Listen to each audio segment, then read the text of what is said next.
आप देखो दोस्तों, आपका हमारा अपना यूट्यूब चैनल। चलो जी, अभी खुदा तो खुदा करके सीज फायर हुआ था। अभी पहली वीडियो हमने बनाई सीज फायर की, उसके बाद फिर जो हम है वीडियो बना ही तोड़ रहे थे। दिया गया है। हम वीडियो बना ही रहे थे, चेक किया तो फिर वीडियो आ गई। क्या करें यार, अब देखते हैं हुआ क्या है। हमें तो कुछ आइडिया नहीं है, वीडियो देखते हैं।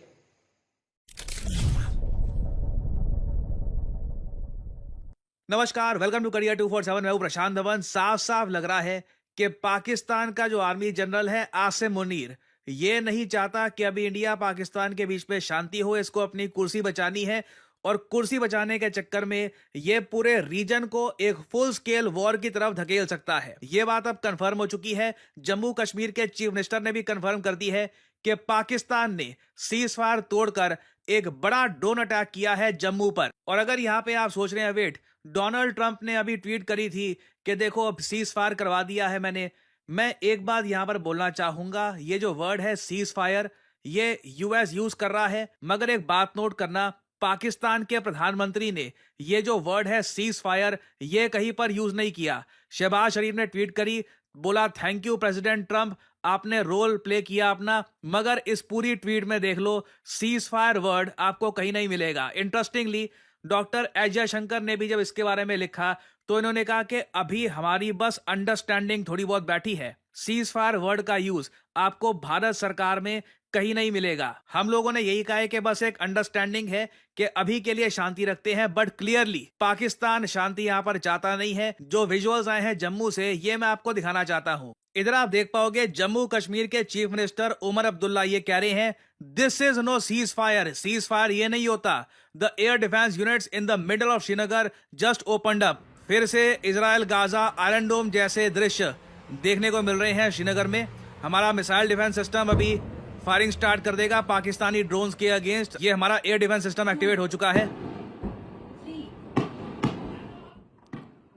सो क्लियरली पाकिस्तान इस वक्त युद्ध विराम चाहता नहीं। एटलीस्ट एक्चुअली हो यहां पर क्या रहा है, जहां तक मैं समझ पा रहा हूं, आसिम मुनीर को पता है कि इस स्टेज पर अगर शांति हो जाती है ना, पाकिस्तान की जनता ही उसको उखाड़ फेंकेगी। क्योंकि आसिम मुनीर ने रिसेंटली ही जो अपना टेन्योर है, ये पाकिस्तान में कानून चेंज करके 3 साल से 5 साल का कर दिया है। पहले जो आर्मी जनरल का टेन्योर था 3 साल का हुआ करता था, इसने रिसेंटली कुछ चेंजेस करवा लिए। आप ऑब्वियसली समझ सकते हैं, इन्फ्लुएंस से पाकिस्तान की सरकार से चेंजेस करवा लिए।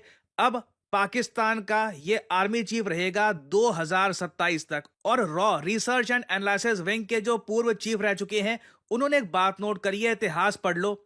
जब भी आर्मी चीफ के जो टेन्योर है ये एक्सटेंड किए गए हैं ना, तो प्राइम मिनिस्टर को ये फिर हटा देते हैं और कुछ ना कुछ तख्ता पलट हो जाता है। बताया जा रहा है आसिम मुनीर का प्लान ये है कि ये जनरल परवेज मुशर्रफ की तरह हो सकता है, प्रेसिडेंट आर्मी चीफ टाइप का बन जाए कि पीएम को भी हटा लिया, सरकार पे भी कब्जा कर लिया, यही सरकार है, यही मिलिट्री है, he will be the most powerful man in Pakistan. और उसके बाद 2027 के भी आगे ये चाहता है कि ये पाकिस्तान में पावर में रहे। ऑब्वियसली आप समझ सकते हैं, इंडिया से इतनी बुरी तरीके से मार खाने के बाद ये लंबे समय तक पावर में नहीं रह पाएगा। अभी रिसेंटली रिपोर्ट्स आ रही थी कि आसिम मुनीर के आसपास के जनरल्स ही हो सकता है इसके अगेंस्ट कू कर दे। तो इसको पता है कि अभी कुछ करना पड़ेगा, इसको एक आप कह लीजिए अपनी जनता के सामने परोसना होगा कि देखो मैंने ये कर दिया, तभी ये 2027 तक तो एटलीस्ट अपनी कुर्सी पर बैठा रह सकता है। और आप एक बार सोच कर देखो, आसिम मुनीर की सनक कितनी ज्यादा है, ये डोनाल्ड ट्रंप की भी बेइज्जती करने को तैयार है। आप सोच कर देखो, ट्रंप ने ओपनली ट्वीट करी है कि मैंने सीज फायर करवा दिया। ट्रंप की जो फॉरेन अफेयर्स कमेटी के लोग हैं, उन्होंने ट्रंप के नोबेल प्राइज का भी बोलना शुरू कर दिया कि ये तो प्रेसिडेंट ऑफ पीस है, हर जगह पीस फैलाते हैं।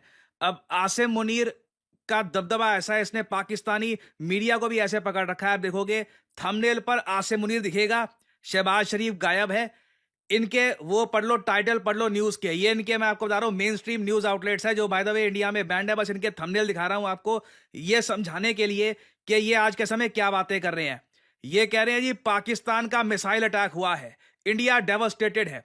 आगे कहते हैं जी ये पाकिस्तान दिल्ली कब जाने वाला है। तो ये लोग अपनी जनता को इस टाइप की न्यूज फीड कर रहे हैं। लग रहा है कि इंडिया को ये एक आखिरी अटैक देकर ना फिर बोलेंगे अच्छा ठीक है अब शांति कर लो। अब आसिम मुनीर के पास इतना आप कह लीजिए चूरन आ चुका है जो अपनी जनता को ये लंबे समय तक खिला सकता है। मगर सवाल ये आता है कि पाकिस्तान ने देखो पहले तो ट्रंप का मजाक बना दिया दुनिया भर में, साथ ही साथ भारत के साथ विश्वासघात किया। फिर से जो भी आप कह लीजिए अंडरस्टैंडिंग को लेकर इनके पीएम ने भी कहा था क्या हम पीस की तरफ बढ़ेंगे। 2 घंटे के अंदर अंदर अटैक कर दिया जम्मू को अपने ड्रोन से, और ये एक बड़ा अटैक था। इनका मीडिया भी देख लो इंडिया के अगेंस्ट बोल रहा है। ये सब कुछ प्री प्लान्ड है। क्या हम इसको बर्दाश्त करेंगे? मैं पहले भी कहता आया था, आई थिंक हम सब लोग कह रहे हैं, हम सब लोग लिटरली गुहार कर रहे हैं सरकार से, ये एक गोल्डन अपॉर्चुनिटी है, इसको जाने मत दो। और प्रॉब्लम ये है कि आसिम मुनीर जैसा संकीय आदमी एक तरफ वहां पे है, पीएम मोदी के सामने जो डिसीजन है वो आसान नहीं है। मैं आपको ये बता दूं, जब पाकिस्तान भारत पे ड्रोन अटैक करता है ना, उसके बाद ये कमर्शियल फ्लाइट्स उड़ानी स्टार्ट कर देते हैं अपने देश में। पता है क्यों? ताकि भारत जब रिटेलिएट करे ना, तो गलती से एक मिसाइल या फिर एक अटैक कहीं पर इनकी कमर्शियल फ्लाइट में हो जाए, इनोसेंट लोग मारे जाएं, फिर पाकिस्तान इंडिया को ब्लेम करना स्टार्ट कर देगा, देखो हमारे कमर्शियल फ्लाइट को इंडिया ने डुबा दिया। इतना ईवल कंट्री है, इतना ईवल इनका आज के समय डिक्टेटर है आसिम मुनीर। शहबाज शरीफ वगैरह आप सब लोग जानते हैं पपेट है। आसिम मुनीर का मन करेगा इन सबको प्लेन में बिठाकर लंदन भेज सकता है, नवाज शरीफ वगैरह सबको निकाल सकता है। आसिम मुनीर आज के समय सब कुछ कंट्रोल कर रहा है। And we need to decide कितना आगे तक जाना चाहते हैं। Do we want a full scale war? मुझे अजीत डोभाल साहब की एक वीडियो याद आ रही है आज के समय ना, ये कई साल पुरानी वीडियो है डोभाल साहब की। यहां पर ये वीडियो की स्टार्टिंग में कहेंगे कि पाकिस्तानी तो कहते हैं कि हम तो है ही फिदाइन, न्यूक्लियर वॉर होगी तो हमको कोई डर नहीं है।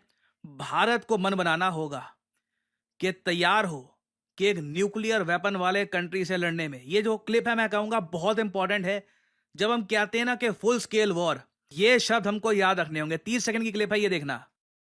हम तो हैं ही फिदाइन, तो हमारा पूरा देश फिदाइन हो जाएगा। हम तो न्यूक्लियर वार के लिए तैयार हैं। अगर इंडिया कन्वेंशनल वार या इससे बाहर की हमारे को रिटेलिएट करता है, अगर हिंदुस्तान ये मन बना ले कि ये भी एक ब्लफ है, पाकिस्तान किसी भी न्यूक्लियर वॉर में के बाद पाकिस्तान राष्ट्र नहीं रहेगा, भारत फिर भी रहेगा। अगर कुछ नुकसान हुआ भी तो जितने बचेंगे वो फिर भी इतने काफी होंगे कि दुनिया के ऊपर में अपनी उसको ना। ये शब्द बहुत भारी है, और जब हम सोचते हैं ना इसके बारे में, तब वजन महसूस होता है एक फुल स्केल वॉर का। कि अपने प्रधानमंत्री जी को हम जब बोले कि फुल स्केल वॉर कर दो, जिसकी एक बहुत बड़ी पॉसिबिलिटी है कि फिर बात न्यूक्लियर की तरफ जाएगी, क्योंकि पाकिस्तान के पास इतनी कन्वेंशनल मिलिट्री में पावर बची नहीं है। ये पिछले 3-4 दिनों में इनका फ्यूल, इनके एमिनेशन का क्या हाल है दुनिया को पता लग गया आज के समय। तो ये बात हमको सोचनी होगी कि क्या हम तैयार हैं उस चीज के लिए कि कल को अगर मान लो पाकिस्तान यूज कर देता है न्यूक्लियर वेपन्स, हमें जो नुकसान होगा क्या वो हम we are okay with that? Obviously एक बार को हम ये कहेंगे हमारा मिसाइल डिफेंस सिस्टम है, रोक लेंगे वगैरह, मगर फिर भी एक खतरा बहुत बड़ा है। भारत को भी एक बड़ी आबादी का लॉस यहाँ पे हो सकता है। So this is something we need to think about. हम लोग काफी बार आज की सिचुएशन को कंपेयर करते हैं 1971 वॉर से। 1971 वॉर में इंदिरा गांधी जी ने कमाल का काम किया था, सैम मानेकशॉ साहब ने कमाल का काम किया था। बांग्लादेश एक जो कंट्री आज के समय बना हुआ है, उसी वॉर का नतीजा है। बिल्कुल पाकिस्तान को हमने तोड़ के अलग कर दिया था, बट उस वक्त 2 चीजें अलग थी। पाकिस्तान के पास न्यूक्लियर वेपन नहीं थे, दूसरी बात इंडिया और पाकिस्तान की इकोनॉमीज में इतना फर्क नहीं था। आज के समय हम लोग एक बेहतर भविष्य की तरफ बढ़ रहे हैं, चाहे धीरे बढ़ रहे हो, ये प्रॉब्लम है, टैक्स ज्यादा है, वो सब अपनी जगह है, बट हम एक बेहतर भविष्य की तरफ बढ़ रहे हैं। पाकिस्तान रिवर्स गियर में जा रहा है। तो ये सब सवाल देखो हमें सोचने होंगे, और आई थिंक पीएम मोदी भी आज के समय इन्हीं डिसीजंस के साथ एक सोल्यूशन निकालने की कोशिश कर रहे होंगे कि क्या करूं, क्या फुल स्केल वॉर कर दूं पाकिस्तान के साथ? जो होगा देखा जाएगा। कल को जो भी होता है, हिस्ट्री बुक्स में जो भी मेरे बारे में लिखा जाएगा कि मेरे अंडर ये सब हुआ, विल दैट बी अलाउड? तो this is a difficult decision. Please मैं आप सबसे रिक्वेस्ट करूंगा, इसको ओवर सिंप्लीफाई मत करिएगा। देखना होगा कि इंडिया यहाँ पर क्या रास्ता अपनाता है। अभी वैसे कुछ रिपोर्ट्स आ रही है कि हमने पेशावर में, पाकिस्तान का एयरबेस है, वहां पर फिर से इनको अटैक करना स्टार्ट कर दिया है। सरप्राइज मत होइएगा, जो ये कॉन्फ्लिक्ट है अचानक से फिर तीव्रता पकड़ ले और लिटरली डोनाल्ड ट्रंप को कुछ बड़ा ही करना पड़े तो ही जाकर आसिम मुनीर थमेगा। अभी के लिए देखिए प्रॉब्लम यही है, Pakistan is being controlled by a crazy dictator, और वो अपनी कुर्सी बचाना चाहता है, उसके लिए डेस्परेट है। और इतिहास पढ़ लो, ऐसे डिक्टेटर बहुत ही डेंजरस होते हैं, काफी बार पूरे रीजन को डुबाते हैं। तो इन द फ्यूचर कुछ अपडेट्स आती हैं इससे रिलेटेड, मैं आपके लिए अपडेटेड वीडियोस लाता रहूंगा। आप लोग तो ये दोस्तों वीडियो होगी खत्म। अच्छा ये अक्सर कौन इतबार करे यहाँ पर भी एक सेकंड, यहाँ पर सिर्फ मैं एक बात करना चाहूंगा डॉक्टर एस जयशंकर की। उन्होंने बिल्कुल ठीक बात की है। उन्होंने कहा है कि भाई हमारे दोनों मुल्कों में अंडरस्टैंडिंग हुई है, सीज फायर जो है ना अभी तक नहीं हुआ। हम दोनों जो ममालिक हैं हमारी अंडरस्टैंडिंग हो चुकी है, इस वजह से हम जो है ना ये जंग जो है रोक रहे हैं। तो दूसरी तरफ बात की जाए, हमारे प्रधानमंत्री जो हैं जनाब जो शहबाज शरीफ साहब हैं, उन्होंने थैंक यू तो बोला है, लेकिन क्लियरली उसने ये नहीं बोला कि थैंक यू किस बात का बोला है, सीज फायर के लिए बोला है या वैसे उन्होंने खाली थैंक यू बोला है, या उन्होंने जो IMF से पैसे मिलने हैं उनके के सिलसिले में शुक्रिया बोला है। तो ये थोड़ी सी अजीब बात है। अगर आपने कोई बात की है, इंडिया इस बात पे एग्री है, पाकिस्तानी साहब बात पे एग्री है कि नहीं भाई जो भी हो गया, वो माजी का हिस्सा बन गया। अब नेक्स्ट जो इन फ्यूचर है वो अगर सीज फायर डोनाल्ड ट्रंप ने बोल दिया है, इंडिया ने मान लिया है, पाकिस्तान ने मान लिया है, तो फिर सीज फायर ही होना चाहिए, फिर हमला नहीं होना चाहिए। ये बात गलत है क्योंकि इंसान की बात होती है, अगर बात नहीं तो उसमें कुछ भी इंसानियत नहीं, मर्द नहीं हो। वैसे ये है कि ये अपने USA को उसकी औकात दिखाने वाली बात है दोनों कंट्री की तरफ से कि वो सीज़फायर कराता है लेकिन ये नहीं मानते। तो ठीक है, इसका गलत इम्पैक्ट पड़ेगा ना। कल को आप ज्यादा फुल स्केल पे जाते हैं तो दूसरा तीसरा कंट्री जो है आपकी कोई कह लेंगे सपोर्ट नहीं करेगा, आप कोई सुलह की तरफ नहीं लाएगा। ये होगा असर। कोई कंट्री आपके करीब नहीं आएगा कि नहीं कि भाई ये लड़ रहे हैं तो इनको लड़ना ही, तो हम नहीं इनको छुड़वाएंगे, इनको सुलह नहीं करवाएंगे। इन्होंने अगर आज माना घंटे के बाद इन्होंने फिर दोबारा हमले शुरू कर दे। हमें सीज फायर नहीं चाहिए, हमने कोई सीज फायर नहीं करना और ना ही हमने जो है वो रुकना। हमारे अच्छा किया है आसिम मुनीर ने, बिल्कुल सही किया, लेकिन ये इसमें ये कंफर्म नहीं है कि भाई इंडिया ने पहले हमला किया कि पाकिस्तान के भी न्यूज उठाकर देख लो, उसने कहना है कि इंडिया ने किया।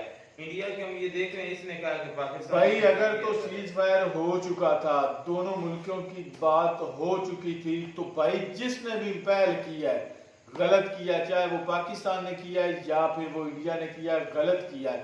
जो एक बात चले, आप जब सीज फायर अमेरिका ने बोला है तब आप अमेरिका को इतनी हिम्मत है आप में, तो आप अमेरिका को बोलते हैं भाई हमने जंग करनी है, हमने सीज फायर नहीं करना।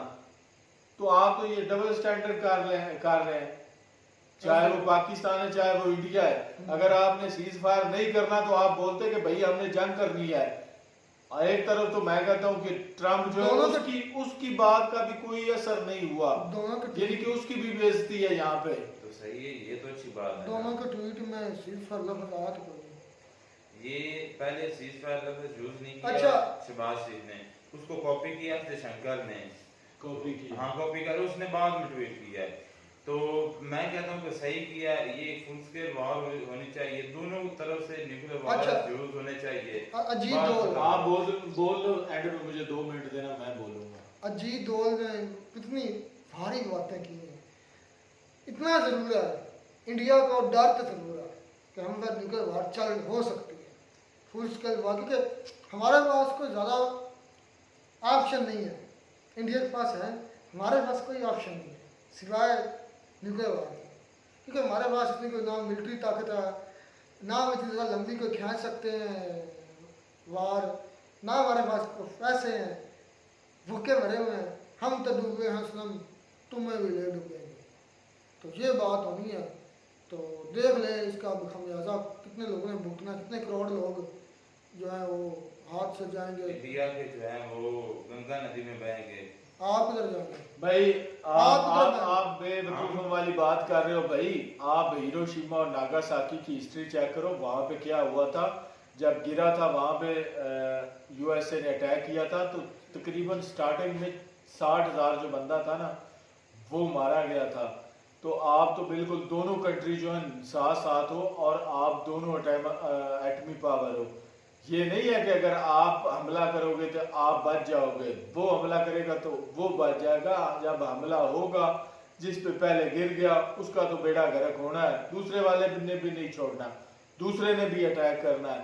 तो ये भाई जंग जो है ना, मैं यही कहूँगा कि जंग किसी भी मसले का हल नहीं है। जंग एक बहुत बड़ा मसला होती है, बहुत बड़ा इशू है।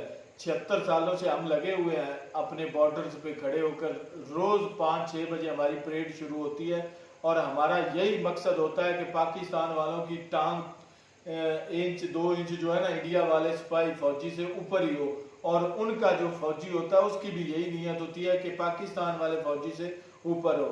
यकीन जाने ये अमेरिका जो है, उसके अलावा कनाडा जो है, यूरोप के कई कंट्रीज जो हैं उनके बॉर्डर्स ऐसे हैं जैसे वहाँ पे कोई फौजी होता ही नहीं है, कोई फौजी नहीं होता। कोई वहाँ पे कह रहे कि मशीन गने नहीं लगी हुई, ना वहाँ पे बड़े बड़े गेट लगे क्या हुए चाहते हैं। हो? मैं ये चाहता हूँ कि भाई अमन होना चाहिए दोनों मुल्कों में, अमन होना चाहिए, और ऐसा अमन होना चाहिए कि पूरी दुनिया जो है इनके अमन की मिसाल दे, और ये कभी नहीं हो सकता। आपका जो मन बोलता है ना भाई, आप लड़ाई की तरफ जा रहे हैं, और लड़ाई जब आप एक यहाँ पे दुश्मनी का हिसाब लगा लो कि 2 घरों में अगर दुश्मनी हो जाए तो वो सारे मिलिया मेट हो जाते हैं, आखिर में बचता क्या है? वहाँ पे खाली घर ही बचते हैं। अच्छा, ये जो प्लान बता रहे हैं ना अपना आसिम मुनीर का, ये बात पर शांत सही कह रहे हैं कि हो सकता है कि ये सारा कुछ आसिम मुनीर प्लानिंग के तहत कर रहे हो। ये क्योंकि आप इसने जाना 2035 तक कह रहे हैं कि ये रहेगा, 10 साल की सुन रहे हैं। हाँ जी, ये जब तक मैं जब तक जिंदा हूँ मैं सब पूरे सिस्टम को हैंडल करके प्रेसिडेंट बन जाऊँ। तो इसने कुछ ना कुछ तो ऐसे करनी बातें। अब ये एक्सटेंशन इसकी हुई है, देख लेना क्यों नहीं है, क्योंकि यार हम तो बाहर में हैं, क्योंकि ये सितंबर में जा रहा है रिटायर। वैसे है ये कल रिटायर है, क्योंकि जब ये आर्मी चीफ बना था उस दिन इसकी रिटायरमेंट थी। एक रिटायर फौजी हमारा आर्मी चीफ है। आज यकीन जाने एक औरत जो थी, मेरे ख्याल में वो इंडियन थी, टिकटॉक पे उसकी वीडियो देखी थी, वो बात करते हुए रो रही थी। उसने कहा है कि हमारे दूसरे देश जो है हमें लड़वा रहे हैं। चलो खैर, बात यह है कि ये नुकसान दोनों को होना, अगर बाहर फुल स्केल वार कर जाता है तो बचना किसी ने नहीं है। और ये गलत हुआ है, सीज फायर करके फिर ये लड़ रहे हैं। तो मिलते नहीं वीडियो नाटक साथ। God bless you.